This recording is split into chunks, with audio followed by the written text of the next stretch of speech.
Dan insya-Allah pada malam ini kita mengupas kitab Penawar Hati, ya, karangan Syekh Abdul Qadir bin Abdul Muttalib Al-Indonesi Al-Mandili, yang mana kita masuk pada pasal yang ke-6 dan yang ke-7, iaitu anggota tangan dan kaki. Waktu yang kita skip lah tu, tak sesuai bincang dengan ibu-ibu semua ni pun. Kita masuklah pasal yang ke-6 dengan 7 lah, kan? Sebab saya tengok tadi pun kan, sebenarnya dia, yalah, kita nak bincang dengan makcik-makcik ni pun tak apa nak kena lah. Jadinya kita masuklah pada pasal yang pada tangan dan kaki kita lah. Tak? Iaitu ya, manfaat. Kata pengarang ni, manfaat dua tangan dan dua kaki. Ya, ketahuilah bahawa Allah Ta'ala menjadikan bagimu dua tangan dan dua kaki kerana beberapa manfaat di dunia dan di akhirat. Kita cerita pasal kemaluan tadi pula dunia akhirat pula, pening pula kan. Jadinya ya, ada manfaat lah. Dan sebab pengarang ni dia tulis macam tu, yang dia bagikan anggota ni untuk dunia, untuk akhirat. Jadi apa manfaat ya bagi anggota tangan dan kaki ni? Ya, bagi manfaat di akhirat ini, engkau kerjakan dengan keempat-empatnya dengan pekerjaan kebajikan. Keempat-empatnya lah, 1, 2, 3, 4. Kan, 4 lah ni. Ya, maksudnya keempat-empat, 1, 2, 3, 4 kaki lah. Ya, maksudnya ialah kita gunakan untuk apa? Untuk kebajikan. Dengan kaki, ya, kita boleh laksanakan perkara-perkara kebajikan dengan yang pertamanya berjalan ke masjid. Ya, jalan ke masjid, pergi surau, tak kisahlah pergi solat jemaah lah. Cuma masjid ni dia special lah, sebab bila pergi ke masjid berjalan kaki ke ataupun berkenderaan ke, makanya setiap langkahnya itu ya diangkat satu darjat dan dihapuskan satu dosa. Dengan syarat dia kena berwuduk dari rumahnya. Kalau hotel-hotel lah, ya, daripada tempat dia duduk tu, baik di Masjid Haram ataupun Masjid Nabawi, dari hotel kita tu pun kita mandi, ya, kita pergi menuju ke masjid. Lagi untung orang yang mana dia, barang siapa yang dia mandi di tempatnya, kemudian dia pergi ke mana? Masjid Quba lah. Kan? Dia solat sunat 2 rakaat di Masjid Quba, dia punya pahala apa? Siapa boleh umrah ni? Siapa boleh umrah? Lupa terus. Baginya satu umrah. Tu yang kita bagi-bagi kalau dekat Masjid Nabawi. Tu apa hal orang pagi-pagi ni ramai sangat. Kan? Pergi naik bas nombor 6 kot rasanya. Ya, dekat pintu sebelah kanan tu kan, ada tempat bas tu bayar 2 rial. Ya, semua pergi sembahyang duha di sana. Jadi dapat pahala satu umrah. Ya. Tapi kalau kita pergi lepas pukul 11, orang tak ada lah. Pukul 11 sudah lebih tak ada. Kalau nak beli buah taman, situ pun okey juga. Wah, dia situ. Dekat Masjid Quba. Ya. Dekat Masjid Quba juga ada satu apa dia? Perigi ya. Pergi apa? Pergi mana? Pergi apa? Siapa pergi umrah ni? Ya Allah. Betul. Telaga apa? Telaga Zigri apa dia panggil lah. Kan? Dia satu kolam, dia pergi lah telaga tu yang mana airnya masin. Ya, ketika digali-gali air dia masih tak boleh minum, tak boleh buat apa, untuk tanaman pun tak boleh. Jadi soal ludah dalam perigi tu. Ludah itu tu tukar ditawar, boleh minum sampai hari ini ada. Ya. Dia ada satu lagi perigi yang mana cincin Surah Yatul kan. Tu kat mana tu? Dah tutup lah. Kalau buka sekarang orang semua Kita je ni orang-orang belah Asia ni, semua nak berkat je. Habis dikorek tanah. Sebab beras terbakar dekat Langkawi boleh korek. Bila punya zaman ni beras terbakar tak? Padahal kau tu bakar beras kat rumah, jampak situ. Kita pun terhegi-hegi dah pergi dah kuih. Ada lagi beras ni kan. Padahal bila zaman ni, zaman kerajaan Siam tu. Bukannya kerajaan yang sebelum merdeka. Dulu punya cerita ni. Terutama jiwa punya ni kan. Itu pun zaman Masuri dulu tu. 7 keturunan, 8 keturunan lah ni kan. Tapi gunalah kaki ni untuk jalan ke masjid, pergi tempat-tempat yang baik kan, dengan niat nak menziarah silaturahim. Yang keduanya, berjalan ke tempat mempelajari ilmu yang memberi manfaat. Macam kita malam ni lah, ya, datang ke sini lah, korbankan masa kita, waktu kita ni kan. Sepatutnya tengah syok layan drama ni, pukul 7 ni, pukul 8 ni berita dah start kan, pukul 9 kan drama lagi kan. Ya, sekarang pukul 10 cerita Korea pula kan. Sibuk kan. Tapi tak apalah, kita korbankan benda tu tak, sebab apa, nak nuntut ilmu. Ya, tu. Dan yang ketiganya, berjalan kepada tempat perang sabil. Perang lah kan. Perang orang ni perang jihad kan. Perang jihad tu perang yang mana mengangkat senjata ni, ya. Yang mana je lah, macam di Palestin lah, kesian tengok. Sebenarnya dia Palestin ni, kita tengok yang sebenarnya fokus Israel tu, dia hanya fokus pada Gaza tau. Contoh kata kalau macam Israel tu, dia hanya fokus pada daerah Luar Gajah je. Hadis semua dia tak kacau. Sebab tu kenapa kita tengok baru ni Piala Asia kan, Palestin pun ada kan. Pasukan bola sepak Palestin pun ada. Padahal negara kau tengah tak kan. Sebab Gaza inilah, tadi orang kata apa, dia Gaza ni di situ pejuang-pejuang Islam lah, yang betul-betul pure pegang pada agama kan. Sebab kalau macam yang di lain tu, dia orang semua bertoleransi dengan Israel. Maksudnya tak kisah kau ambil tanah aku, ambil tak apa, yang penting masuk tu kan. Jadi itulah kata kan.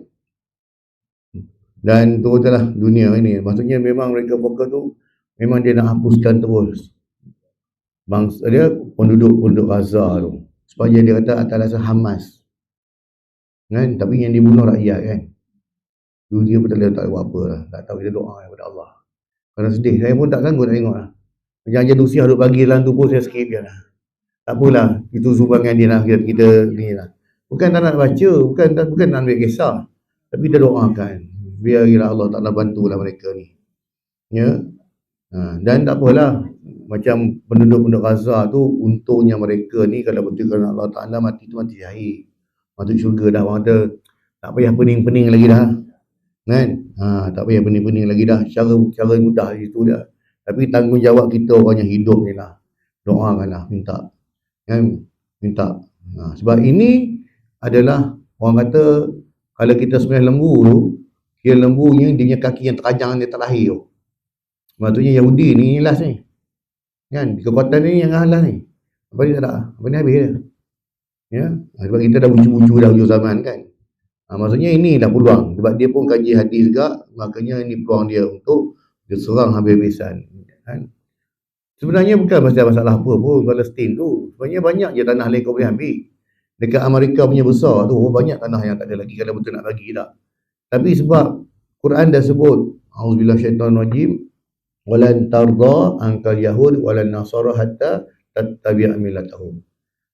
Yahudi dan juga Nasrani ni takkan sekali-kali redha kepada kamu, yang orang Islam, sampai kiamat, sampai bila-bila. Hinggalah engkau ni kamu ikut cara hidup mereka, kamu ikut agama mereka kan. Lagi dia takkan redha. Jadi macam di Gaza, Hamas memang bertentangan lah. Dan adapun di kawasan lain di Palestin tu, dia follow je kan, dia follow. Jadi tu yang boleh hantar, kita pun pelik. Engkau tengah berperang-perang macam ni, boleh hantar pasukan bola sepak lah kan. Maksudnya dalam negara dia sendiri pun, sama-sama dia pun tak kepala. Itu pasal kau punya masalah. Kan? Dah suruh kau ada Hamas pada muka kau. Contoh macam tu. Kan? Sebenarnya dia nak lemahkan Islam. Betul dia kata. Kan? Dan Hamas sampai hari ni dia boleh bertahan lagi. InsyaAllah dia akan bertahan. Tapi kalau dia menang, kalau dia menang, habislah negara-negara Arab sebelah-sebelah tu. Sebab yang sebelah-sebelah tu semua tu pada sana. Kan? Siap lah kau. Sebab tu pemerintah yang negara sebelah-sebelah tu, tu yang risau. Kan? Tu risau. Sebab tu dia kata tak apalah. Kita sokong-sokong juga, tapi agak-agak macam tu je lah. Kan? Yang keempatnya, ya, kita gunakan kaki kita untuk perkara kebajikan ialah berjalan ke tempat mengerjakan ibadat haji dan umrah. Kan? Sebab apa? Inilah ibadah yang mahal lah. Maksudnya mahalnya itu dari segi sudut apa? Satu pahala lah. Ya, sebab setiap amalan kita di Masjidil Haram tu digandakan 100,000 kan. 100,000 tu. Kalau di Masjid Nabawi tu 1,000 kan. Jadi itu ibadahnya tu. Ya, maka kita ambil peluang tu. Ya, dianjurkan kita. Ya, nak buat umrah tu bagi yang mampu silakan. Kan? Tapi kalau dah macam dah lebih mampu sampai peringkat orang pergi ke Madinah, Mekah pun, kalau kau pergi dulu, aku lepas sini je, aku dah biasa tempat ni, okey. Kalau kita rasa macam tu, lebih baik kita umrahkan orang lain. Berbandingkan macam setengah orang lah. Tak apa. Kalau kau nak pergi kan, kau pergi kedai nombor tu. Itu makanan sedap. Dia punya bakso sedap. Kalau kau nak beli jubah, sana murah. Aku dapat aku hotel lagi. Siap aku turun lah. Kalau dah sampai macam peringkat macam tu, tak apa. Baik kita umrahkan orang lain. Pergilah cari mana-mana orang kampung kita yang tak ingin nak pergi umrah tu kan. Kau pergi umrah. Ya, pahala pun dapat. Ya, sampai dia rasa sebab apa dia rasa hilang nikmat umrah tu? Sebab kita orang yang betul-betul dia faham tentang haji dan umrah ni, dia rasa itu satu peluang dia untuk betul-betul dia buat fokus betul-betul. Kita tengok jemaah daripada negara China kan. Bila dia datang buat haji tu, dia akan masuk dalam Masjidil Haram, dia akan tawaf panjang. Dia tak buat benda lain. Kita kadang dia buat Al-Quran, solat sunat dia tak ada. Sebab keutamaan dalam Masjidil Haram ialah tawaf. Kan? Dan tu ada orang cerdik. Bukan kata orang baca Quran tu tak cerdik kan. Tapi dia tahu keutamaan. Dia tahu keutamaan. Yang utama dalam Masjidil Haram tawaf. Walaupun kita buat satu round, relax sekejap penat. Kan tambah lagi pusing lagi, sejam lagi, serang lagi. Satu hari 7 kali buat. Tapi lambat-lambat tak kisah. Buat. Kan? Lebih satu round, tawaf, duduk kat tepi, baca Quran. Duduk rehat sekejap. Lagi rasa kuat sikit, pusing lagi, lambat pun tak apa. Yang penting cukup 7 kali kan. Itu lebih utama. Ya, sebab tu dalam Masjidil Haram dia tak ada solat sunat tahiyatul masjid. Ya, sebab itulah. Ya, okey. Yang kelimanya, kita gunakan kaki kita ni untuk berjalan kerana menziarah atau menghubungkan kasih sayang ataupun silaturahim. Kan kalau setengah orang dia sanggup tak dengar ada jemputan walaupun jauh-jauh dia pergi tak. Sebab apa fikirkan silaturahim tu. Kan, lama tak jumpa kawan ni. Kebetulan anak dia nak kahwin, kita ambil peluang ni lah. Ya, dapat jumpa kawan-kawan semua kan, silaturahim. Ni pun satu pahala yang besar juga. Dan yang keenam, kita gunakan kaki kita ni, ya, dan lain-lain ibadat yang dikerjakan dengan kaki. Ya, jadi apa saja ibadat lain lah. Sebab ibadat itu bukannya hanya kita buat solat saja, ya, kita bekerja juga ibadat. Kita letakkan Allah SWT. Apa saja kerja kita buat yang baik-baik. Itu kaki. Manakala tangan pula. Dan dengan tangan, seperti yang pertamanya, menghilangkan yang mungkar dengan tangan. Cegah kemungkaran. Dengan tangan kita. Tengok orang bergaduh tak, leraikan mereka. Ya, ataupun tengok perkara maksiat yang mana orang tu dia nak buat, kita tangkap dia dan sebagainya tak. Dengan tangan kita. Jangan gunakan tangan ini dia nak belasah orang kan. Apa yang baru ni? Presiden punya hal. Pakai pukul ramai-ramai, mati kau jawab lah kau. Panjang cerita. Kan? Jadi pakai menyumbang seorang sikit lah. Kan? Tadi kan kau dah meninggal lah. Kalau kena hukum gantung, kena gantung lah. Lagi dia mesti kata, takkan saya tumbuk sedah pun saya kena gantung. Nasib kau lah. Kan? Kita ni kadang, sebab tu kadang-kadang orang kata apa, kalau kes macam ni, sebab tu kadang-kadang kenapa disebut langgar lari. Sebab orang tu fikir balik, kalau aku tunggu orang, tak pasal lah. Dia sebab orang yang membantu ni pun, mereka ini bukan tak tahu hujung pangkal pun. Tapi sebab tengok, dia pun nak tolong. Kenapa? Dia langgar orang kan. Dia tak tahu cerita, dia pun umpang sekali kan. Jadi bukan gitu. Tangan kita tak gunakan. Ya, jangan buat benda macam tu. Jangan terlalu prihatin dengan lambat nak gaduh nak tumpang orang kan, tak payah. Yang keduanya, gunakan tangan untuk menulis ilmu pengetahuan. Ya, ambil nota ke, tulis buku ke, macam-macam benda boleh buat yang memberi manfaat pada orang. Kan? Kalau dia pandai boleh nasihat dalam WhatsApp, bagilah nasihat. Ya, pendek-pendek pun tak apa tak. Tak perlulah tulis salam tahajud. Kan?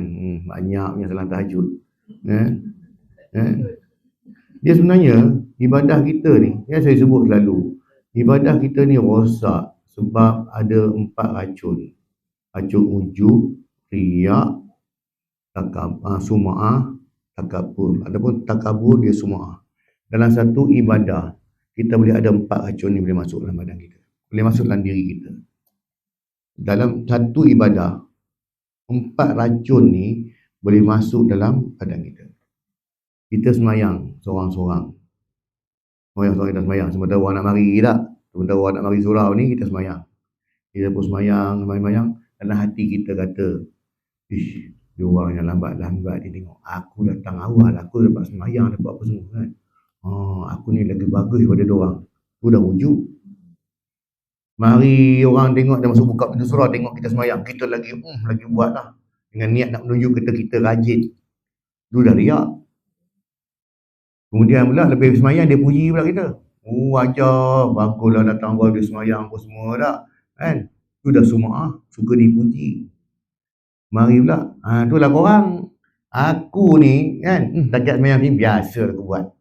Orang ni datang lambat-lambat macam ni kan. Apa benda tak boleh. Aku tengok aku yang boleh buat apa. Tak kebur.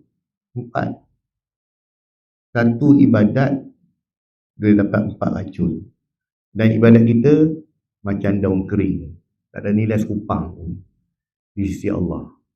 Di akhirat esok, bila amalan kita ditimbang, kita nak komplain depan Allah. Ya Allah, aku bawa amalan punya banyak ni.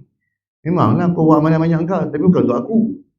Kau buat sebab riak, sum'ah, ujub, takabur. Jadi pahala tu aku tak bagi. Sebab kau buat bukan kerana aku. Sebab kau nak pujian manusia. Sebab kau takabur depan manusia. Kau pergilah minta pahala dengan dia orang. Kenapa minta pahala kat aku? Kan? Aku hanya bagi pahala bagi orang yang ikhlas buat ibadah kerana aku. Kan? Kerana Allah Ta'ala lah. Kan? Kerana Allah. Jadi hati-hati. Ya. Dengan satu ibadah tu saya kata, tak perlulah kita duduk salam tahajud. Sebab kita bimbang. Kita ni bukannya orang malih pun. Takut bimbang. Pintu ujub kita buka. Ya. Dalam hati kita kan. Pukul 3 pagi ya. Salam tahajud. Dah bangun tahajud ke belum? Saya dah buat 6 rakaat. Nak buat lagi 6. Kan contoh kata tak? Kan? Benda-benda sunat selalu ingat. Dia punya kata kunci mudah je. Keyword dia. Benda-benda ibadah sunat yang kita sembunyikan. Ya, sembunyi. Tak payah heboh-heboh ke orang. Kalau orang tanya jawab lah. Kan? Orang tanya kan? Jadi janganlah buat macam orang tanya. Janganlah buat macam ni pula. Tak tanya gelang di mana kan? Jangan macam tu dah. Dah ternampak tanya jawab je lah. Sampai si botol bawang ternampak gelang kan. Ni bukan saja kat tangan nak pergi nampak tu lain lah. Beza tu. Jadi je benda-benda yang sunat ni maka tak payah cerita ke orang. Kan? Benda-benda wajib kena cerita. Kau dah pergi haji belum? Belum. Kalau ada duit kau belum, kau pergi lagi. Pergi haji tu kena dah. Okay, lah. Sebab kita pun kena, dia pun kena. Dia rukun kan. Tapi kalau benda-benda yang sunat, kita bimbang. Kalau kita cerita benda tu, dia buka pintu ujub, buka pintu riak. Tu kan hati tu.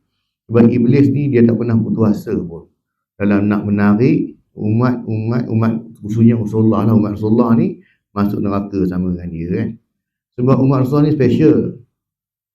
Umat-umat terdahulu, kalau dia buat satu amal ibadat, satu pahala. Umat Rasulullah, umat Nabi Muhammad, buat satu ibadat, 10 pahala. Masuk bulan Ramadan, bukan 10 lagi dah, lebih dari 10. Allah Ta'ala gandakan lebih daripada 700, 1000 ikut suka Allah lah Allah bagi. Itu specialnya umat Rasulullah. Itu sebab kenapa Nabi Isa pun minta nak jadi umat Rasulullah. Special banyak. Tapi kita ni tak sedar diri.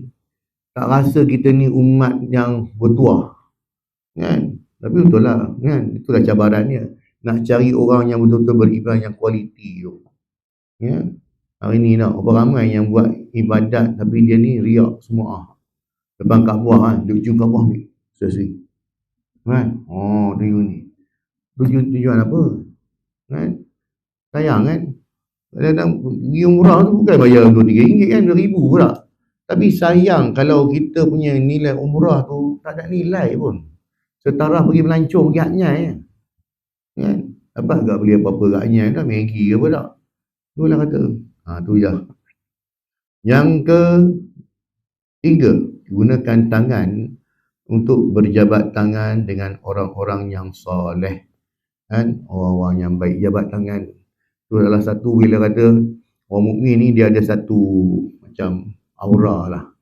Kan? Jadi dengan jabat tangan tu dia kemesraan tu lah. Kan? Tambah sekarang pula kalau perempuan lega pipi pula kan. Itu budaya je.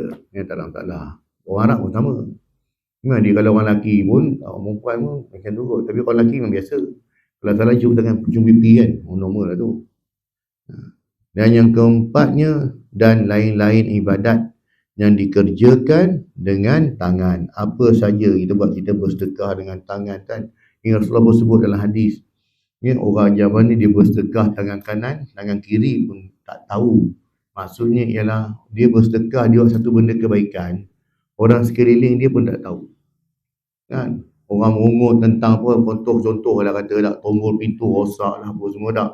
Tak tahu esok elok lah. Siapa buat? Tak tahu. Tahu buat, tapi tahu settle lah. Kan?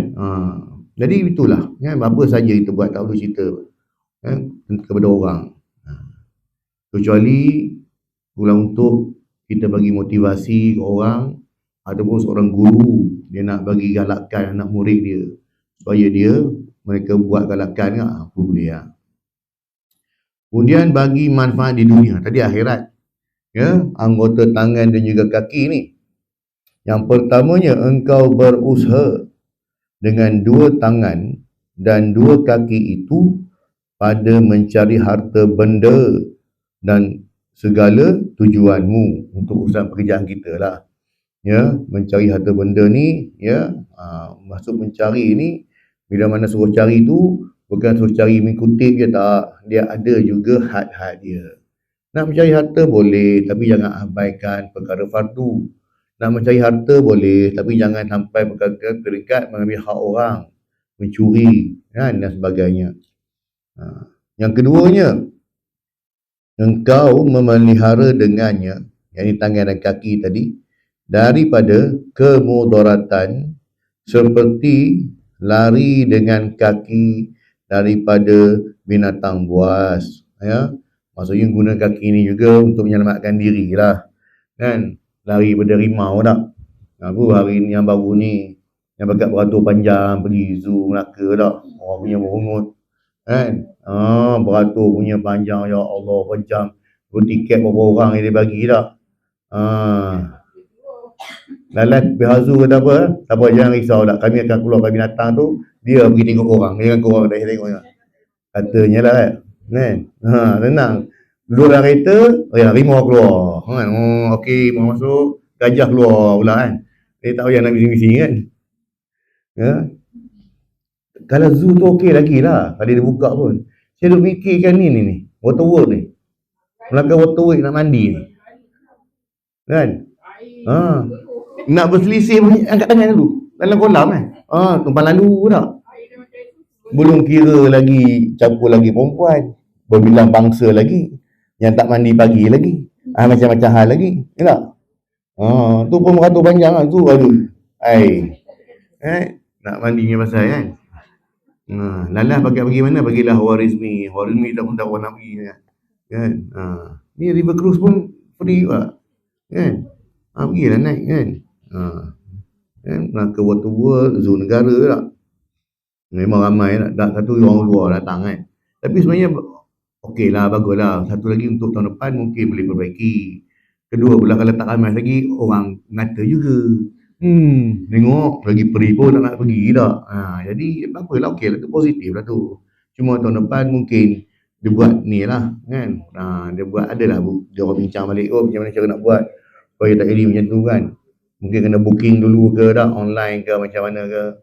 Ya. Okey, kemudiannya lari dengan kaki daripada binatang buas dan seperti menolak dengan tangan kejahatan orang yang menerkam terhadapmu. Ya, maksudnya orang nak buat kejahatan pada kita tepih dengan tangan tak. Jadi itulah, ada untuk urusan dunia pun ada fungsi. Ya, akhirat pun ada, dunia pun ada. Mensyukuri nikmat tangan dan nikmat kaki. Ya, kita kena ingat dalam surah Yasin dah, ayat 65 yang kita selalu kita baca dah. Al-yawma nakhtimu ala afwahihim wa tukallimuna aydihim wa tashhadu arjuluhum bima kanu yaksibun. Ingat yang tu ya. Hari yang mana Allah Ta'ala nakhtimu ala afwahihim, Allah Ta'ala tutup, khatamkan, kunci mulut mereka hari akhirat esok. Wa tukallimuna aydihim, yang akan bercakap tangan mereka ni bercakap. Wa tashhadu arjuluhum, dan kaki mereka akan menjadi saksi bima kanu yaksibun, dengan apa yang mereka lakukan di akhirat esok. Kan? Tapi kita ingat akhirat, tak sempat dapat akhirat, dekat dunia dah buat dah. Kan? Nak panggil anak makan kan, WhatsApp, bang turun makan, nasi dah siap. Kan? Tangan dah cakap awal dah. Ingatkan dalam tu je. Datang meja makan pun sama. Duduk meja makan ramai-ramai. Pasing pasing kicap kat sebelah. Oh, kicap. Nak kicap rupanya. Punya tak cakap sama. Dekat dunia dah tak cakap Nampak macam tu. Tangan yang bercakap macam ni tak. Nak pasing kicap pun WhatsApp. Tutut dah nak benda kan. Macam tu sekali. Kan? Punyalah di dunia dah tangan dah bercakap. Belum sampai akhirat lagi dah. Ya. Kita zaman kan itulah. Kan? Dulu kadang-kadang kita risau anak ni banyak cakap. Ini budak tak ramai bercakap. Sebab dia cakap dengan handphone dia. Kan? Tak pelik dah pada tu lah. Zaman tu kan. Sebab tu kata Sayyidina Umar, didiklah anakmu mengikut zamannya. Jangan ikut zaman kita. Tak? Ya, selalu kita cakap kan, mak dulu waktu kecil-kecil tak? Tu zaman mak, tu zaman ayah dulu. Dan zaman dah berubah. Zaman kita dulu mungkin 50 sen, 20 sen dah cukup di sekolah kan. Hari ni RM2 belum tentu cukup. Ya. Air cawan dah berapa kan. Itulah tak sama. Kemudian engkau mensyukuri nikmat tangan dan juga nikmat kaki, engkau pakai keduanya pada segala ketaatan dan engkau pelihara keduanya daripada setiap perkara maksiat. Jaga benda ni tak? Sebabnya ini barang pinjam tau. Kita pinjam buku library pun kena hantar balik kan. Ni semua barang pinjam ni. Allah Ta'ala cuma pinjamkan anggota ni. Ya, cuma roh kita masuk sini, roh masing-masing punya. Kan? Ni barang pinjam. Jadi bila barang pinjam ni kena pulang balik ya. Tu yang kita sebut inna lillahi wa inna ilaihi raji'un. Sesungguhnya kita ni milik Allah. Ya, dan kepada Allah kita akan kembali. Jadi yang menangis dengan beria-ria sangat seolah macam tak rela nak melepaskan orang yang dah mati, kenapa? Dia milik Allah tu. Reda ajalah. Kan? Macam mana kan? Reda. Nak tak nak, mana boleh hidup lagi sekali tak? Mati sekali ya. Kullu nafsin dha'iqatul maut. Sekali je mati, mana ada mati dua kali. Ya, dah mati sekali, esok Allah akan bangkitkan kita lagi sekali. Kita takkan mati dah selama-lamanya. Sampai bila-bila. Kita pun tak boleh nak gambarkan kehidupan di akhirat esok. Kan? Kita tak boleh nak gambarkan. Sebab kita pun dah tahu. Keseronokan macam mana, deritanya macam mana. Tak boleh gambar sebab tak boleh nak ni. Cuma Rasulullah describekan kita pada kita. Rasulullah terang bagi tahu gambaran pada kita. Nikmat syurga macam ni. Azab neraka macam ni. Kan? Sebenarnya apa yang kita fikirkan itu tak sama langsung dengan apa yang kita fikir. No, tak sama langsung. Sebab nikmat syurga itu, kalau kita fikirkan seronoknya ada air sungai, air susu, air madu, sungai arak semua ni, kita pun tak boleh fikir. Kita pun tak boleh fikir sungai atas sungai. Macam mana ni? Macam jambat pula. Sini ke sana lah, just hilang kan. Tak tahu. Tak terfikir kita ni. Jadinya begitu juga dengan azab neraka. Kan? Bila mana perut usul ditarik keluar, kita pun tak boleh fikir macam mana dunia azab dia. Usul yang panjang tu kan, azab. Jadinya itulah. Kenapa Allah Ta'ala bagi kita amaran-amaran demikian? Kan? Allah Ta'ala kata, kalau buat maksiat, masuk neraka. Kalau buat macam ni, ini hukum dia tak? Adakah Allah Ta'ala tu maha kejam? Nak masukkan neraka ke orang semua tak? Bukan. Itu juga sebagai kasih sayang Allah. Macam mak ayah jugalah, bila dia larang anak dia kan. Jangan panjat pokok tu. Kau panjat lagi sakit. Beduk kau dengar ni. Bukan mak dia nak beduk betul pun. Itu ancaman supaya kau jangan panjat. Kalau kau panjat, kau jatuh nanti. Sakit pun dapat. Ya. Susah pun dapat. Jadinya sebelum benda tu berlaku, di warning dulu. Warning itulah ancaman. Itulah Allah nak ancam. Jangan buat masuk neraka macam ni. Kan? Jangan buat. Itu ancaman dulu. Sebab Allah Ta'ala sayang pada kita. Tapi jadi orang, pada dia, tak kisah buat dulu, esok tobat lah. Ini masalah ni. Ya? Bila mana orang yang dia seolah-olah dia mengetahui bila dia akan mati. Ya? Kita cuma tahu kita punya tarikh rotek kereta, rotek motor mati. Kan? Kita cuma tahu tarikh lahir kita, tarikh mati kita tak tahu. Sebab tu semua urusan Allah. Ya? Jadinya itulah. Kita kena ingat yang tu ya. Kan? Kita cuma ingat itu je. Kan? Itu pun lupa juga. Kan? Sedar-sedar. Kadang-kadang saya rotek kereta 3 bulan, 6 bulan mati pula tahu. Hantam saja bawa. Tengok-tengok, sudah mati lah. Baru tukar. Kan? Lagi tak kena tak apa. Kemudiannya, apa dia ya? Nikmat tangan dan kaki ni. Jangan menyakiti dengan 2 tanganmu sesuatu yang diharamkan di sisi syarak pada menyakitinya, iaitu menyakiti orang dengan cara memukul ataupun berlaku zalim terhadapnya. Kemudiannya yang kedua, jangan khianati dengan keduanya, yakni tangan dan kaki orang yang diamanahkan kepadamu. Orang amanahkan kita sesuatu, kita khianati amanah yang diberi. Bagi kunci rumah, tu jaga nak balik kampung contoh tak? Kawan tu cakap dah berbahasa je pun. Tak apa, datanglah jenguk-jenguk rumah ni, buatlah macam rumah sendiri. Dia buat sungguh rumah sendiri. Kan? Dia buka TV esok, aircon kedua-kedua macam rumah sendiri sungguh tak? Habis semua barang lah, petik air semua, habis licin-licat, habis cat goreng semua masak. Kawan tu bahasa je pun, tak? Kan? Maksudnya tengok-tengok lah. Kalau rumah sendiri pun kita tengok-tengok tak? Ya? Ataupun kita khianati tak?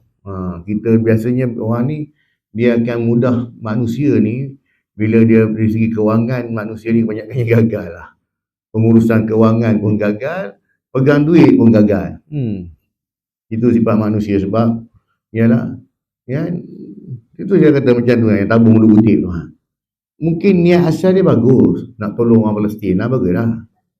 Tapi bila mari tengok, makin lama, 1 juta, 10 juta, 5 juta, air. Ya. Niat asal tu betul, tahu saya faham. Sebab yang buat hukum bukan orang jahat-jahat. Tetapi bila mari duit ni tak kira siapa lah. Kopiah tak kepala pun. Sebab dia benda tu kan. Jadi itulah. Ya. Jadi itu kita bimbang. Kita nak dapat macam mana Nabi Isa punya sifat tu susah lah. Nabi Isa ni dia apa? Bukan Nabi Isa sahajalah, para Nabi lah. Pada mereka ni harta wang ringgit ni macam daun-daun kering. Tak ada nilai pun. Sebab tu Nabi Isa dia tak heran. Mungkin saya cerita dulu kisah Nabi Isa yang dengan 3 ketul emas. 3 ketul emas ni. Ya. Pada Nabi Isa ketul emas kau nak sangat, kau ambil aku tak mau. Macam tu sekali. Sebab tu Rasulullah ditawarkan dengan jawatan, harta, kekayaan semua dah. Kau tak mau. Sebab apa barang benda ni? Aku nampak syurga dah. Aku dah nampak lagi hebat dari ni tak. Jadi kita, tapi itulah kan, para Nabi tak orang. Tapi kita nak, hari ni ujian dia begitu.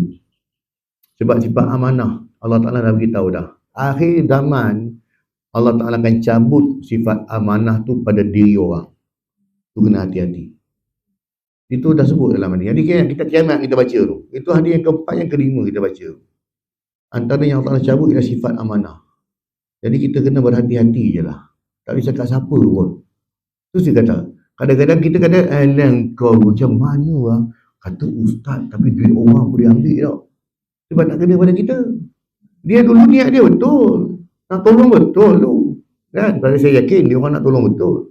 Tapi bila tengok akaun bank ni, juta, 2 juta, 5 juta, 10 juta, 30 juta, 100 juta. Tanduk sudah tumbuh lah. Kan? Nampak dah vampire sebiji. Dah nampak dah rumah banglo. Kan? Tuan-tuan. Jadinya tu dah. Ini tak nak boleh cakap. Ya. Tapi dah, orang kata apa, macam mana kan? Benda pun dah ni, hadap je lah. Apa nak dibuat lagi? Ya. Tapi, yalah, berbalik. Orang cakap ni, rekod malah cakap panjang-panjang kan. Tapi macam tu lah. Kan? Yang ketiganya, jangan dipegang dengan keduanya, melainkan yang halal. Maksudnya menyentuh lah hal yang bukan mahram itu. Ataupun memegang arak. Kan, benda-benda yang diharamkan. Sengaja je hari ni punya perangai budak-budak ni, gula anjing. Tak apa, dia pegang mazhab Maliki. Oleh otak dia. Kan? Mazhab Maliki kata apa? Anjing tu boleh dibela untuk keselamatan. Bukan suruh kau belai atas katil kau, masuk rumah tu atas sofa. Peluk-peluk anjing comel-comel tu. Anjing tu dibela untuk menjaga tanaman, jaga ladang, jaga rumah kat luar, sebab bimbang kawasan ni banyak pencuri. Maka dibelalah anjingnya tu. Bukan suruh belai, bela pun. Kan? Dia pun cerdik pegang mazhab Maliki konon. Tak biasa semua Maliki lah, kata Syafi'i pun boleh. Apa yang masalahnya? Tapi itulah kata kan. Atas nasan tu. Makanya bakat peluk anjing pun semua nak. Kena faham. Tu dia pun tak tahu jumpa orang ustaz-ustaz jadian kot. Jadinya ustaz jadian ni bagi tahu kata boleh. Memang boleh bela. Tapi nya bukan suruh belai. Dan kena ingat, bila mana ada anjing, malaikat tak masuk rumah. Satu ketika Rasulullah, Jibril jantang, dia janji dengan Rasulullah nak jumpa Rasulullah pada sekian-sekian waktu lah. Maka Rasulullah pun tunggu, tak datang-datang. Kan? Bila Rasulullah keluar, tengok Jibril dah kat luar. Kenapa kau dah kat luar? Kata nak salam, tani pun kan? Kau tak masuk sebab dalam rumah kau ada anjing. Ada anjing sesat masuk. Anak anjing kau lari keluar, baru dia masuk. Malaikat tak masuk rumah kan. Ya. Jadi itulah. Jadi macam mana kan? Jadi biarlah kita buat satu benda tu dengan ilmu. Jangan main hantang kepala tahu ya. Lepas tu mudah sangat dengan pandangan yang kena dengan selera kita.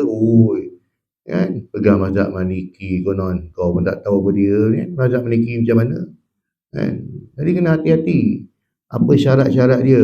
Anjing macam mana pula nak boleh bela tu? Kan? Takkan anjing comel yang kecil-kecil tu boleh buat apa? Kan? Dah tu betul lah kata kan. Dia saja suka macam tu tau. Dia suka buat macam plek.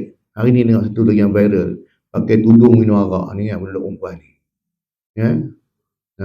Togok putih arak kan. Kita pun, inilah zaman yang mana pertama tadi sebut Allah Ta'ala cabut sifat amanah pada diri manusia. Dan Allah Ta'ala cabut sifat malu pada manusia, khususnya kaum wanita kan.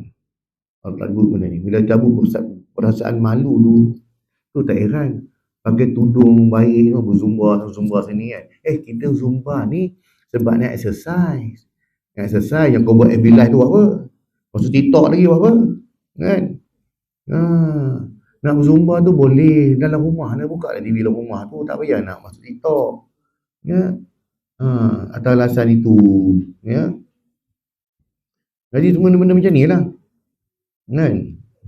Kemudian yang keempat, jangan ditulis dengan keduanya sesuatu yang dilarang yang memberi kemudaratan kepada orang Islam. Tulisan tu boleh menyebabkan, ya, boleh menyebabkan apa? Orang bergaduh dengan tulisan dia. Jangan kita kata bertulis dalam buku je. Facebook pun sama buat orang bergaduh. Kan? Ha. Kena buang grup WhatsApp, bergaduh bertumbuk, pergi cari kat rumah. Kan? Grup taman dia pun.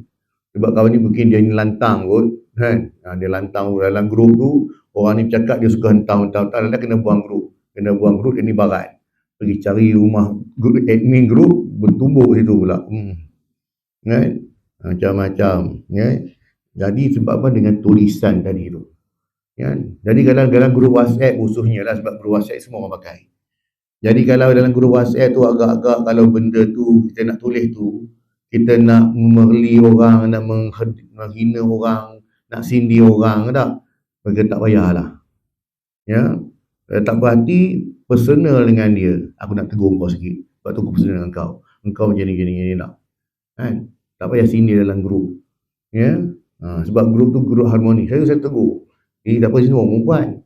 Kalau masjid-masjid saya cakap macam tu. Grup masjid lah. Kan? Grup masjid kadang-kadang dalam tu nak sembang politik satu hal. Lepas tu nak sembang pasal yang meniaga ke apa. Orang nak, dalam grup masjid, orang nak tahu tentang program masjid. Malam ni ada kuliah tak ada kuliah. Minggu ni kenduri rumah siapa. Ada orang kahwin ke, ada nikah ke tak ada sama ni nak tahu. Kalau ada kematian, tu yang orang nak tahu. Tapi ini orang-orang ni, tapi saya bukan masjid kita je lah, semua masjid saya cakap macam tu. Kalau nak sembang pasal bola, buat grup tepi bola. Panggil geng-geng yang sepala dengan kau. Nak sembang pasal politik, okey best. Buat grup yang sepala dengan kau masukkan. Ajaklah siapa-siapa pun. Ni grup masjid tak payah masuk. Sebab dalam grup masjid ni, contoh grup masjid, grup surau pun, memang ramai dan ramai yang silent reader. Dia bukan, dia cuma nak tahu aktiviti kan. Dia cuma tahu, oh ya, orang meninggal rupanya. Dia nak tahu benda tu. Tapi bila masuk dalam tu, kita kena ingat, bukan semua orang sepala dengan kita. Kita kena ingat tu semua orang tu dia malas nak cakap. Sebab dia malas nak balas. Yang kita ni pula kadang perasan bila kita rasa kita di pihak yang macam benar tak. Oh kita lah hero tak. Bukan, orang malas nak jawab. Sebab malas nak bergaduh. Sebab tu je. Bukan pasal apa pun. Sekali kalau berjawab, dia punca balah. Jadi dia punca balah ni, makanya dah left group lah. Bila left group, dia akan jadi macam nanti. Mula-mula dia left group. Lepas tu, tak nampak dah surah lagi makan tu. Nak ni cucu balik. Ni minggu depan tak mari lagi. Rumah tak bersihat lah itu. Kan? Esok kita pun dah masuk 2 kali tanya benda yang sama. Takkan kali 3 nak tanya lagi tak? Dia pun tak mari dah. Tu. Kan sebab apa? Kita dah jauhkan hati orang. Jadi kalau benda grup WhatsApp ni maksudnya gunakanlah untuk benda-benda yang harmoni. Kan? Sebab dalam grup WhatsApp macam-macam kepala ada. Kalau rasa-rasa kita nak buat grup jual maruku, ke tepi buat geng-geng tu. Minta maaf je, naik kelas sikit, grup tepi nak. Kan? Buat. Tak ada masalah. Kan? Macam tu je. Dia kuih raya tak? Siapa minat nak kuih raya, iklan je. Boleh masuk join ni, apply grup ni. Kan? Tambah Telegram lagi senang. Kan? Boleh buat. Tak ada masalah. Tapi bila kita buat isu-isu yang kita bincangkan tu, bukan orang tak nak jawab. Sebab orang malas nak balas. Sebab kalau jawab nanti dia akan jadi balas. Jadi bila balas esok dah kurang lagi seorang jemaah. Boleh tak? Kena pula dia pula pandai mengaji Quran. Kita dah dekat-dekat Ramadan ni nak pakai semua orang macam ni kan. Dia pun tak mari pula, aduh, siapa yang jadi chip ni kan.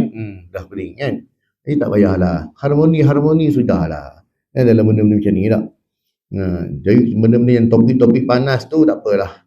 Kan kita tolak tepi dulu lah. Kita bincang benda-benda ni. Jangan ditulis dengan keduanya sesuatu yang dilarang yang memberi kemudaratan kepada orang Islam dan sesuatu ilmu yang diharamkan seperti ilmu sihir. Kan? Ilmu sihir. Kan? Sebab tu saya skip tajuk yang ni. Kan? Itulah. Kan? Kadang dia ajar pada ni doa yang orang kata apa? Yang bukan-bukan yang viral baru ni pun sama. Kan? Yang dia ajar tu pula depan kaum-kaum ibu. Kan? Dekat anak-anak dara, janda-janda. Kan? Benda-benda ilmu ni lah. Ilmu suami isteri ni kan. Saya tahu kata, engkau nak cerita pasal ilmu suami isteri ni bukan dengan cara macam ni. Adabnya ialah kalau zaman Rasulullah, kalau ada orang perempuan, dia ada masalah orang perempuan ni, orang masalah, dia tanya soalan umum, dia akan jumpa dengan isteri Rasulullah. Sayyidina Aisyah, Ummu Salmah, ada macam-macam semua ada tak? Dia akan tanya melalui isteri Rasulullah, dia akan datang dan isteri Rasulullah akan tanya kepada Rasulullah. Dia tak tanya, dia duduk kat situ. Adab. Hari ni ustazah ni dengan tanpa segan silu ajar ni. Dalam ni dia kan tahu semua. Ni geng janda ada, anak dara ada, anak dara tua ada yang tak kahwin kan. Ajar ilmu suami isteri. Agak-agak macam mana? Ya? Tak apa orang perempuan saja. Tak kisahlah orang perempuan saja. Backgroundnya macam mana? Kan? Benda ni tak malu ke? Kita benda-benda suami isteri depan ni nak ajar doa untuk tu lah. Orang lelaki pun tak nak sembang macam tu. Kata korang ni bertudung lituk cakap benda-benda macam tu kan. Adab. Sebab tu adab. Ya. Nama Rasulullah macam tu. Nak tanya benda-benda yang orang kata benda-benda yang ni sikit. Maka yang guna perantaraan. Ini pula depan orang kan. Mana boleh. Adab tu kan. Maruah satu hal. Agak-agak kalau orang bukan Islam tengok. Ini orang kan. Orang Islam tak ada benda lain. Dia cerita belakang tu je. Ini orang Islam tak ada agama lain tengok. Memang tengok lah pun. Sebab masuk dalam YouTube. Kadang macam mana saya tahu. Kalau tak masuk dalam YouTube. Kan. Masuk khabar kan. Kadang macam kita pun tak tahu. Tapi bila dah jadi viral. Kan benda tu memaibkan. Benda malukan. Sebab tu saya kata. Lepas tu saya macam tajuk macam kita bincang. Saya skip lah. Tak ni pun. Tak ada keperluan kita bincang benda tu pun. Kan. Jadi jaga. Maruah tu. Tu maruah kita kan. Sebab apa dah background tu. Aduh hai. Tu kata adab tu kena jaga. Tapi bila tu saya ingat dulu. Kita ingatkan bila Allah Ta'ala cabut perasaan malu tu hanya pada geng-geng yang pakai skirt, geng-geng yang rambut perang panjang, nampak baju nampak ketiak kan. Dan tak malu lah jenis menari apa semua tak. Rupanya sifat tak malu tu juga ada juga pada orang yang bertudung itu. Ya. Maksudnya kena pada semua lah. Adil lah hadis Nabi SAW sebut tu. Kena pada semua. Sebab Rasul tak sebut satu pihak. Rasul tak sebut kata pihak ini saja yang macam tak. Semua kena. Ya. Baik lelaki, baik perempuan. Kemudiannya, jangan berjalan dengan kakimu kepada tempat yang haram dan kepada tempat orang yang zalim. Melainkan kerana darurat. Ya. Hatta kalau kita misalnya kata dia nak berdakwah pun. Nak berdakwah di kelab malam. Nak dakwah dekat situ pun, makanya kita dilarang. Kenapa? Sebab dia memberi fitnah. Kan? Dia memberi fitnah. Kata ustaz nak berdakwah. Jadi dia pergi seorang dia, pergi ke kelab malam, disko dandut mana ke, ya? Dia masuk dalam. Kan? Orang pun ambil gambar viral tak? Ada orang nak kena ustaz tu, ustaz cuba pegang botol apa ustaz. Kalau ustaz pandai lah, ustaz pegang kat ni. Kita pun pegang. Tengah-tengah pegang botol arak tu, ambil gambar. Kan? Jadinya kalau benda tu beri fitnah, tak payahlah. Walaupun mungkin niat kita baik. Kan? Jadi elakkan benda tu. Kan? Sebab tu berhati-hati tak? Pendeknya panjang dia tak cakap. Ini kata. Segala gerak dan diam anggota tangan dan kaki itu sebesar-besar nikmat Allah Ta'ala atasmu. Maka palingkanlah ia kepada ketaatan. Gunakan untuk ketaatan. Untuk ketaatan tu. Supaya engkau tergolong dalam kalangan mereka yang mengetahui nikmat dan mensyukurinya. Dan tu kata tadi tak, pertama tadi tentang bila nak cerita tentang yang masalah-masalah ni, suami isteri dan sebagainya, bukan depan umum, secara personal. Kemudian bila nak bertanya soalan pun, cari yang sama jantina lah. Kalau yang perempuan cerita pada ustazah, yang cerita pada ustaz. Kan? Kalau yang lelaki pula jangan cerita pada ustazah. Itu sebab benda-benda macam ni memang dijaga. Ya, baru betul benda tu. Jadi kalau benda tu dah bagus, tanya cara personal, tapi jantina lain salam. Kan? Jadi tak kena lah tu. Ya. Jadi benda-benda personal macam ni, maka bincang elok-elok, carilah PM tepi orang kata tak. Bincang secara personal. Bukan boleh cerita umum macam ni. Maka diharapkan nikmat itu berkekalan bagimu, kerana syukur itu ya pengikat bagi nikmat dan sebab bagi pertambahannya, bertambah-tambah nikmat itu. Seperti mana Allah Ta'ala berfirman, la in syakartum la azidanakum. Kalau kamu bersyukur, aku, yakni Allah Ta'ala akan tambah lagi nikmat aku. Ya, sebab tu banyakkan bersyukur. Dapat sikit pun alhamdulillah. Dapat banyak, ya, boleh kongsi sama-sama kan. Dapat yang penting, yang kita kena syukur selalu ialah bila mana kita bangun tu, kita pegang tangan kita, tengok, hidup lagi aku ya. Allah Ta'ala bagi peluang lagi untuk aku beribadat. Kan? Ada orang tidur terus. Kan? Jadinya peluang ni. Ya. Maka tidur kita pun, maksudnya sebelum tidur pun, ya, banyakkan beristighfar. Ya. Doa dah. Supaya apa? Ditakdirkan tak panjang umur kita pun, kita mati dalam keadaan demikian dah. Yang baiklah.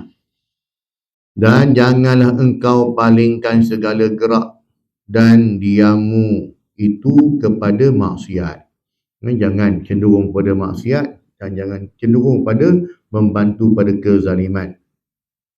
Sebab tu Allah sebut dah, bantulah orang yang zalim dan orang yang dizalimi. Ini sahabat pun heran, macam mana nak bantu orang zalim? Kata tak boleh bantu orang zalim kan? Ya Rasulullah, yang kami tahu kalau bantu orang yang dizalimi, kami tahulah. Sebab orang kena zalim, kita tolong betul lah tu. Tapi macam mana nak tolong orang yang zalim? Iaitu engkau cegahlah dia, kan? Halanglah dia daripada dia buat kezaliman. Sebab bila dia buat kezaliman, dia telah mencampakkan diri dia dalam neraka. Jadi engkau telah selamatkan dia daripada neraka bila kau tolong dia. Oh, itu maksud bantu orang yang buat zalim. Kemudiannya, dan janganlah engkau palingkan segala gerak diammu itu kepada maksiat. Kenapa ya? Supaya tiada terjadi pada engkau orang yang mengkufuri nikmat, yakni tiada bersyukur kepadanya. Ya, orang tidak mensyukuri nikmat. Bagaimana orang tidak mensyukuri nikmat? Iaitu benda yang ada pada dia tidak memanfaatkan dengan baik. Itu sifat manusia. Manusia ini bila mana waktu benda tu ada, kita tak pandai memanfaatkan. Bila dah hilang dari mata, baru fikir, mana aku punya ni ya, mana aku ni ya, benda dah tak ada dah. Gitulah. Ya. Makanya memanfaatkanlah sebaik mungkin. Kemudiannya buat apa lagi? Supaya tiada terjadi sebab terhapusnya nikmat itu. Ya. Jaga dia dengan baik, gunakan dengan baik, maka benda pun tak cepat rosak lah. Kan? Tambah-tambah kita ni kadang, kita punya perangai ni kadang barang-barang elektrik beli tu simpan. Konon-konon nak pakai lagi 10 tahun. Tunggu anak sulung kahwin baru nak pakai dah. Alah. Kan? Esok tadi kena pakai sekali betul rosak. Kan? Baik, biarlah kita pakai tu sampai rosak. Jangan dia rosak sebelum kita pakai. Tak? Pakai lah. Jangan simpan tak? Tak tahu sekarang masih ada lagi simpan trend-trend simpan cawan ni. Beli kat Mansuri lah, Zaman Suri. Beli kat Ismail Group. Ada lagi panggil macam tu Ustaz dah cakap banyak lah kan, benda-benda ni ya. Gunalah, biarlah pecah sebab guna. Bila pecah dalam almari tak. Gaduh lagi bini ni sebab satu set dah hilang Awak ingat senang nak cari benda ni. Kat Langkawi saya beli tak. Benda ni set pula limited edition pula kan. Dah tak bercakap seminggu dah. Kan? Benda-benda macam ni biarlah pecah sebab kita pakai. Kan? Tak apa. Daripada pecah duduk dalam almari tak pakai tak. Dan supaya tiada terjadi sebab mendapat keseksaan yang bersangatan pada hari di mana segala lidah mereka, segala tangan mereka dan segala kaki mereka menjadi saksi ke atas mereka tentang apa yang mereka kerjakannya di dalam dunia daripada segala kejahatan. Ya, seperti dalam surah Yasin tadilah sebut tadi tak. Semuanya akan ditanya. Semuanya akan diaudit nanti. Ya, setiap anggota kita ni akan dipersoalkan. Nikmat mata guna untuk apa, tangan untuk apa, semua akan tanya. Dan ketahuilah bahawa memelihara segala anggota yang 7 ini daripada segala kejahatan dan memakainya pada segala kebajikan, tiada sempurna ya, kedua-duanya, melainkan dengan membersihkan rajanya. Dengannya segala perangai yang dicela seperti riak, takbur, dengki, kikir dan lainnya dikendaki dengan rajin, itu ialah jantung hati. Ya, itu hatilah. Ya, sebab tu ke semua anggota ini dia ada raja dia.